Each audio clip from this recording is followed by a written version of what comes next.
Good morning. I am Jasmine Hathaway, lay service leader. My pronouns are she, her. Challenged by our liberating faith, we discover deeper spiritual meaning, nurture loving community, cultivate courageous connections, and partner in the work of justice. Welcome to all of you on the live stream and in person. We're pleased to have guests with us in this room and participating virtually. Following the service, you are invited to join us in Freeman Hall across from the sanctuary for coffee and conversation. If you're new and you want to learn more about this congregation, I encourage you to reach out to our Director of Member Relations, Kelly Green. Her email is on the screen. We have large print orders of service, personal hearing assistance devices, and an elevator available. There's also a hearing loop in our alternate worship space, the Bernstein Room. If you or your family feel a need to move or be more active, you may be more comfortable watching and listening to the service in this alternate space in Bernstein. We also have coloring pages and fidgets for all ages in the vestibule, if that is useful to you or your children. Nursery care is also available for children under 6. We have a few announcements, which is actually kind of a lot of announcements today, so stick with me. Okay, so offerings for December: winter solstice service on Saturday, December 20th. We also have Festivals of Light service on Sunday, December 21st. Christmas Eve family-friendly pageant at 5 p.m., which is very fun. An adult candlelighting service at 7:30 p.m. And finally, Sunday potluck on December 28th at 10 a.m. So lots of fun holiday offerings for you. Also today at 11:30 in Bernstein, we will have our monthly theme discussion. We'll be discussing the theme foundation. Also, if you're new or visiting, you're invited to join us for Meet the Minister at 11:30 downstairs in the conference room. This is a time to learn more about who we are and ways to get connected. We'll continue writing cards to the incarcerated today after the service. You can learn more about the Worthy Now prison ministry in Currents. More information about these opportunities can be found in your order of service, in our weekly e-newsletter Currents, or on our website. Again, a warm welcome to each and every one of you.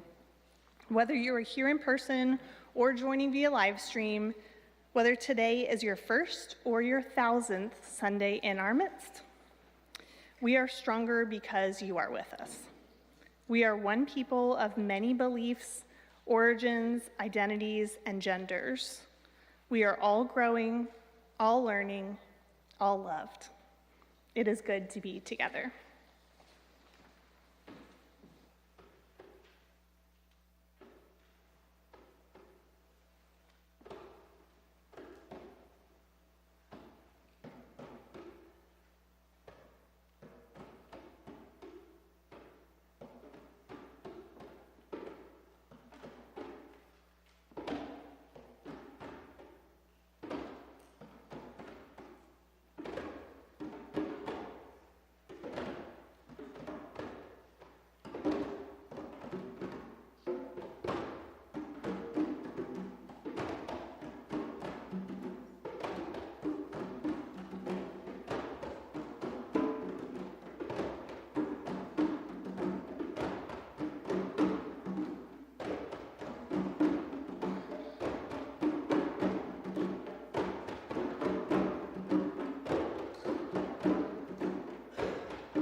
Good morning and welcome.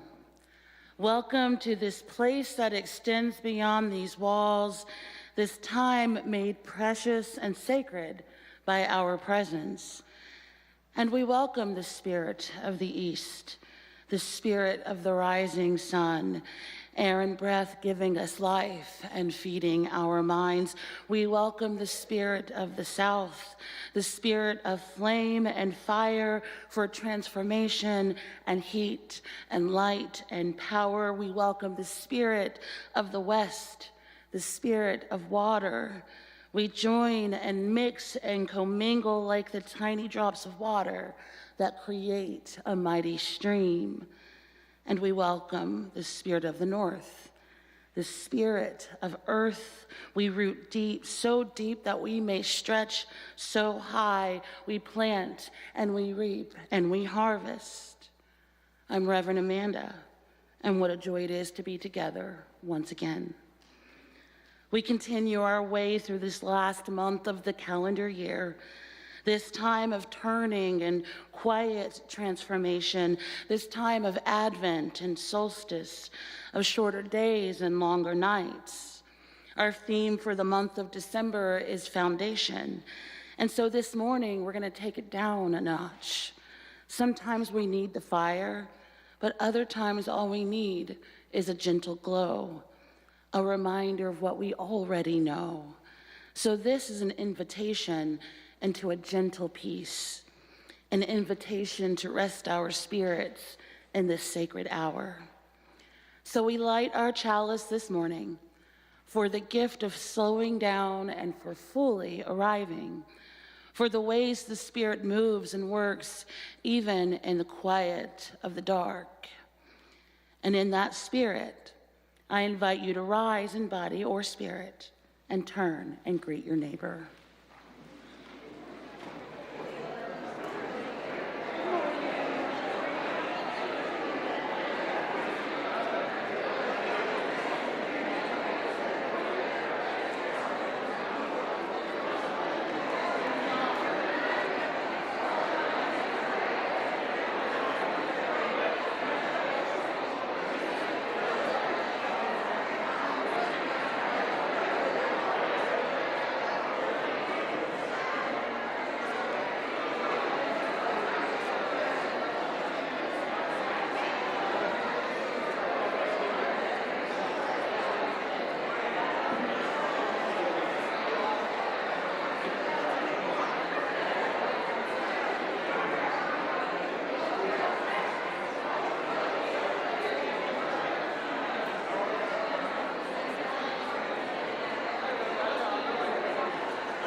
This little dark of mine, it's where I'm gonna be fine.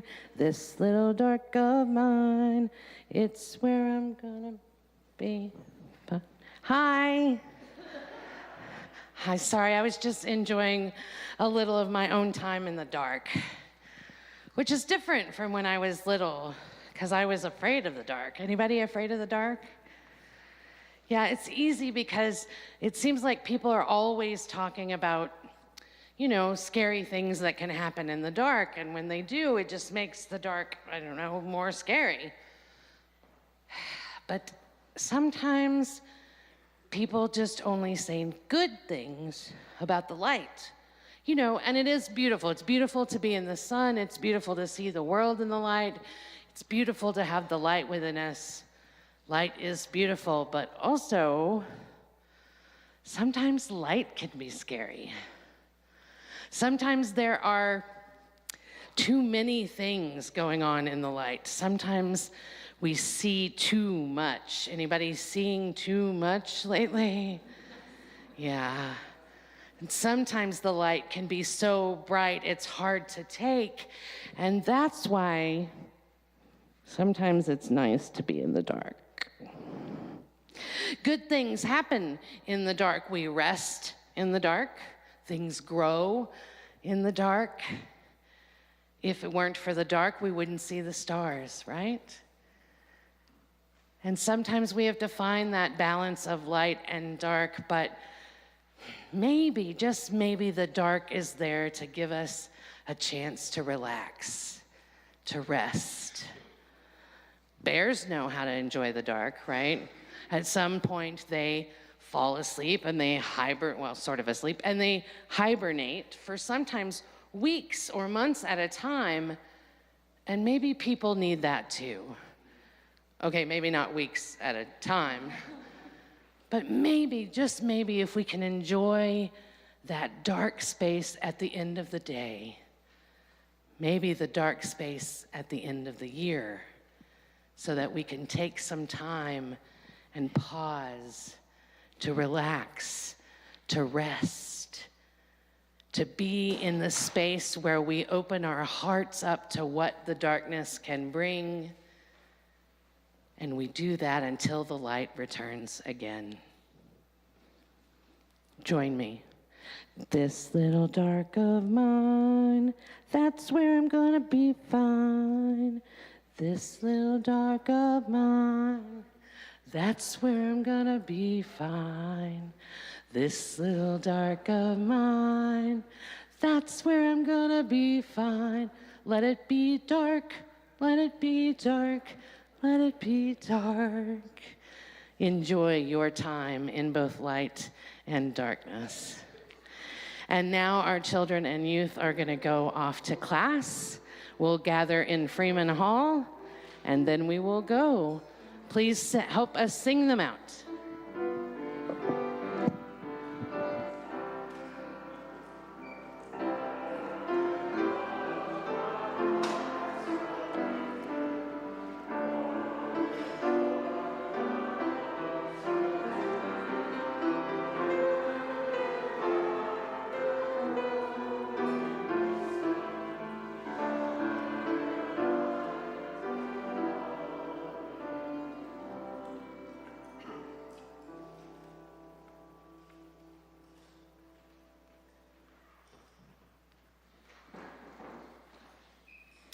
Hi, my name is Jasmine Zick Hathaway, and I've been a UU since I was 12.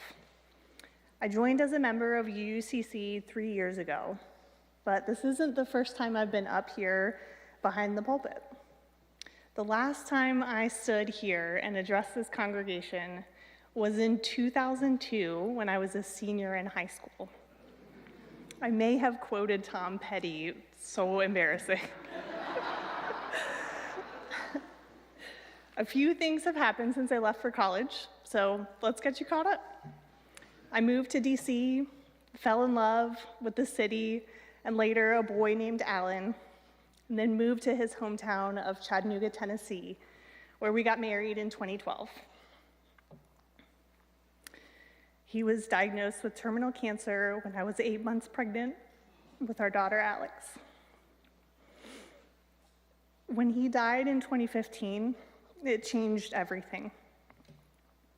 There's a longer story there that I don't have time to get into now, but I found myself wearing new labels that I never anticipated. Single mom, widow. I would say one of the most UU things about me is that I hate labels. I hate being put in a box. I feel the pressure of expectations to show up a certain way, and I start to chafe. Anybody else feel that way? When you grow up UU, you learn pretty quickly that there isn't just one way to be. But when my husband died, I got a lot of this. Let me see if I can do it. How are you? Felt like everyone thought there was only one way to be, and that was sad. But what was actually happening was the spectrum of my emotions had just gotten so much wider and more complex. I could feel the deepest, darkest grief, and at the same time, or moments later, blinding joy. I was angry, too, about all kinds of things.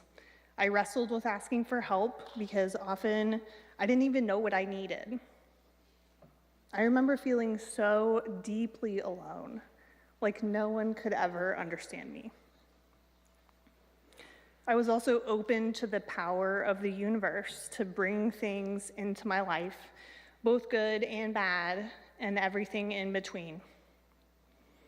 Now today, it's been 10 years since Alan died. I'm married to a wonderful partner who is an amazing dad to Alex. 5 years ago, I started a business that helps people with the paperwork and decisions they have to make after the death of a loved one. So I spend a lot of time with people who are grieving. What I've learned is that holidays can be hard, but so can a random Tuesday. You can smile and genuinely have a good time with family or friends, and then cry in the bathroom. You can want comfort, but also dread the weight of conversations and eyes watching your grief. As UUs, we can hold space for all of that and more, because there isn't just one way to be. Please remain seated for our song.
The old song goes, "Hello, darkness, my old friend. I've come to talk with you again because a vision softly creeping left its seeds while I was sleeping. I want to invite you into the cave of the heart. You don't need to close your eyes or enter into a meditative state. Just follow your mind's eye, light a single candle, and let's move into the darkness. This morning, the darkness will be our teacher, our source of wisdom, our guide, and our old friend. And so we move out of the binary of light is good and dark is bad. We move beyond the fear into the mystery, and we pay close attention as it takes shape, as it is formed, as it is forged.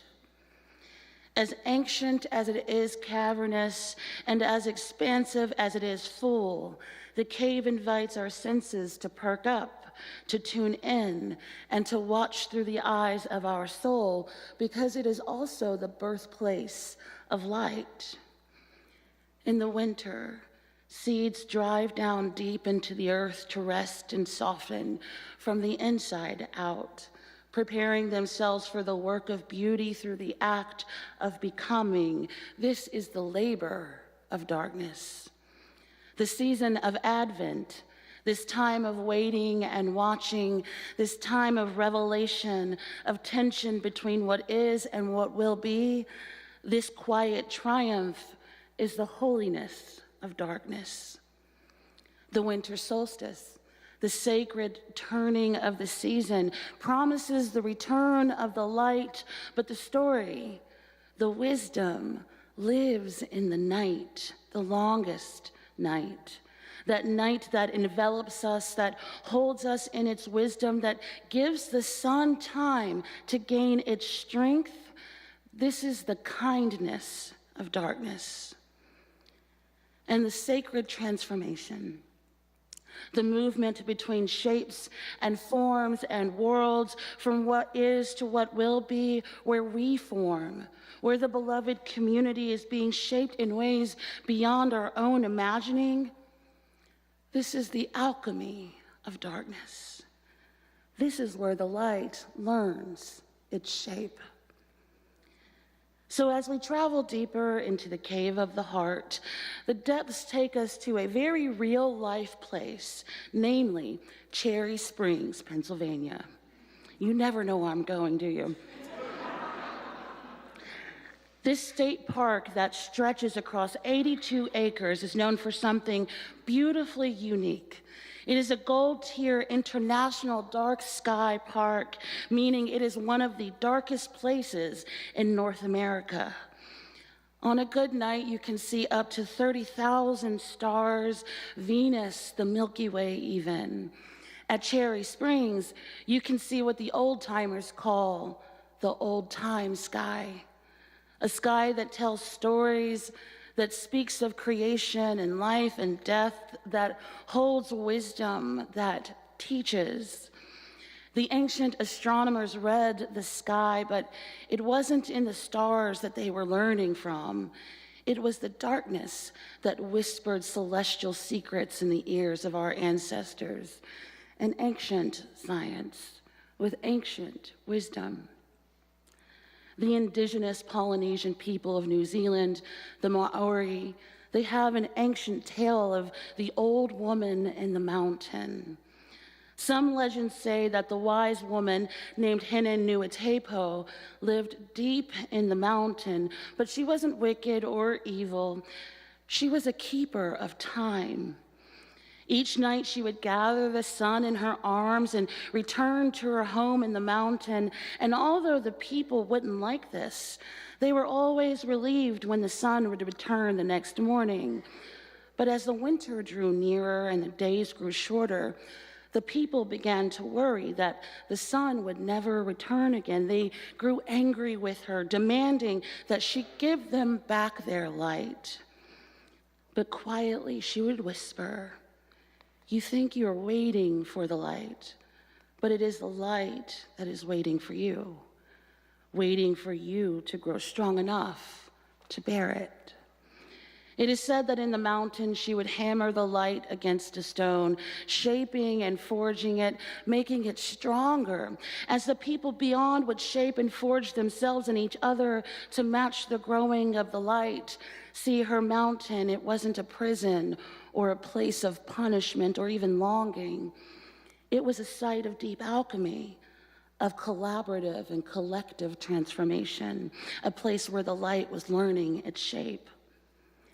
And much like the people waiting outside of Hene Nuatepo's mountain, we live in a cultural story of our own design, one that teaches us to chase the light, to treat uncertainty as a problem to be solved, unraveling as something to survive, and the unknown as a test that we must pass. And if we endure long enough, we're told, we'll finally earn clarity or resolution or relief. But darkness, our old friend, invites us into a different kind of story. One where the winter seeds do not fight the dark, but soften into it. Where the cave doesn't promise answers, but rather formation. And the mountain that does not reward endurance, but shapes that which enters. And this is where the deepest change happens. Not in the loud moments of victory or the crash of defeat, but in small, quiet ways. This is where it's happening for us, in the spaces between, in those moments of connection, and the simplicity of deep relationship when we choose authenticity and connection. This is what it really means to be under construction. Not to find the best way forward or to do it right finally, to fix everything or try to recreate the past, but to find the places where the light is taking shape and to be with it, to wait with it, to pay attention to it. That is the invitation of the season, after all, to be present for the miracle, however it is taking shape. Perhaps wisdom isn't extracted, maybe instead it grows. Perhaps it's growing right now, taking shape right beneath us. Maybe our foundation isn't firm concrete, but rich soil. Maybe we take our winter seeds of grief and hope and unknowing, of loss and joy in the fullness of who we are, and we plant them, and we let them transform without demand of what they ought to be, but with love for what they already are and what they are becoming. So I'll share these words from Jan Richardson. She says, all throughout these months, as the shadows have lengthened, this blessing has been gathering itself, making ready, preparing for this night. It has practiced walking in the dark, traveling with its eyes closed, feeling its way by memory, by touch, by the pull of the moon, even as it wanes. So believe me, she says, when I tell you that this blessing will reach you, even if you have not light enough to find it. It will find you, even though you cannot see it coming. So we remain in the cave of the heart with this one quiet anticipation, knowing that, in the words of Rumi, what we seek is seeking us. We let go of who we think we're supposed to be in the light, and we embrace who we are in the dark. Because the light that's taking shape, it's us. We're that light. We are the miracle. And we are worth waiting for. Blessed be.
Generosity is at the center of our mission and vision, and it is through generosity that we live our values out loud. What we give allows us to sustain the work of this congregation within and beyond these four walls. When we gather each week, let it remind us of this spirit of generosity and gratitude, recognizing the blessing that it is to carry the work forward together. Our December Share the Plate is Time Out Youth.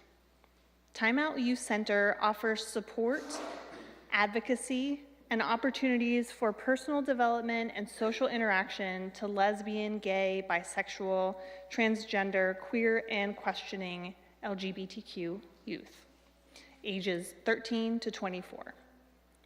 Since 1991, they've served tens of thousands of area youth in their journey towards self-discovery, valuing the voice of those they serve and committed to adapting to the unique and challenging challenges they face each day. For the month of December, we'll be doing a $2,500 match from the Minister's Discretion Fund. So let's come together to support this vital organization. There are many ways to give to our shared offering. You can text to give at 73256, or you can give directly online. You can also scan the QR code or give as the basket comes your way. With gratitude for all the ways that we give, for those who pledge to make this ongoing work possible, for those who give in the moment when it counts the most, and for those who give from their hearts, we build this community together. While the offering is collected, you're invited to come forward and light a candle honoring a milestone, concern, or celebration. Ushers, so you may come forward to receive the offering.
As always, when we gather, we arrive with full hearts and full lives.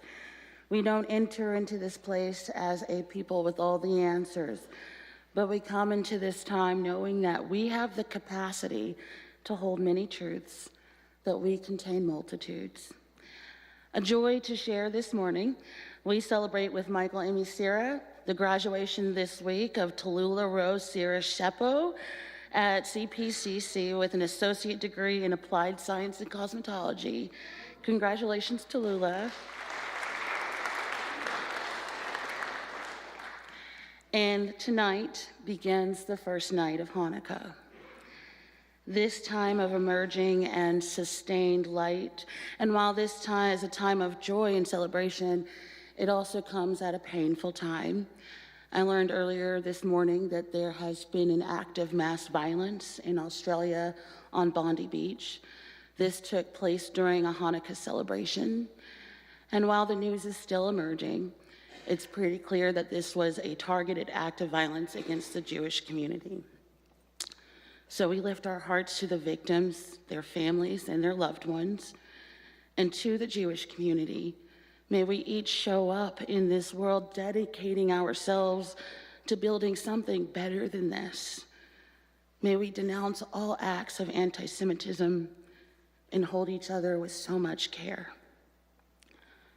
So we light our candle of world concern this morning for all those of the Jewish faith, for those who lost their lives, their families, their communities. May we commit to a safer world. Please join me in a moment of silence for all that we hold in our hearts this morning.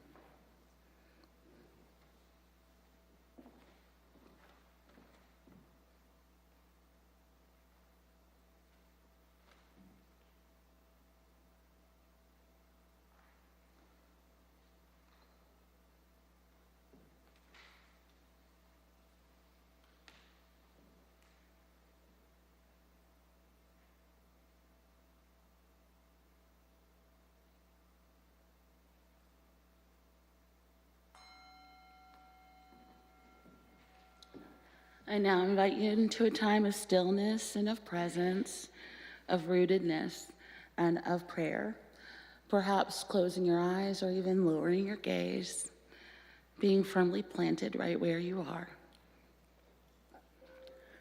Spirit of life, Spirit of love, Spirit that dwells in the unknown and the hidden places, Spirit that weaves and connects, Spirit that is a tapestry. May we each be a sacred thread. We invite the Spirit into our hearts and into our lives, connecting us to one another, winding us together. May we each be a light for one another, but may we each carry the kindness of darkness, the transformation of darkness, the quietness of darkness, and the wisdom of darkness.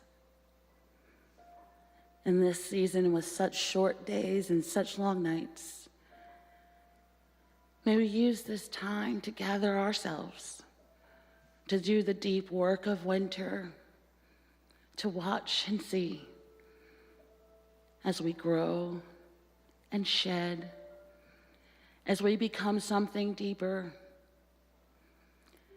May we honor this present moment, finding joy in the spaces where it's least expected.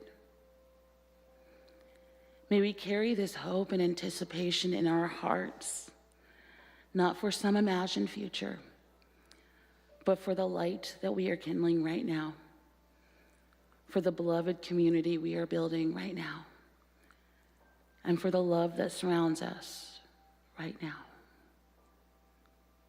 May it always be so. Ashe, and blessed be.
As always, our benediction is that of gratitude, of course, for all that it takes to gather here every single Sunday. For our drum circle, it's always a pleasure. For our musicians, for all of the ways that we gather together.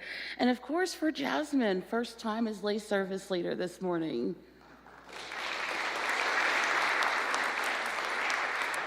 For all the ways that we gather and connect, knowing that we could be anywhere, but we have chosen to be here.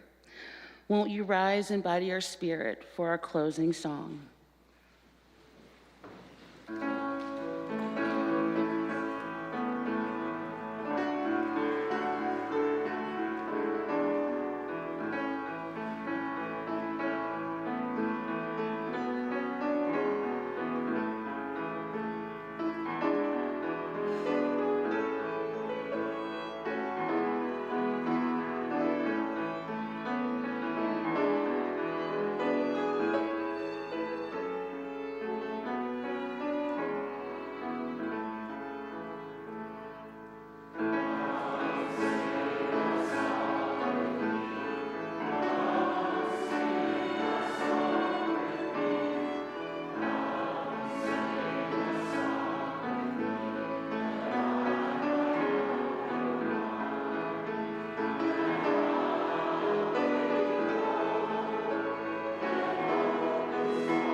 Our service has now ended.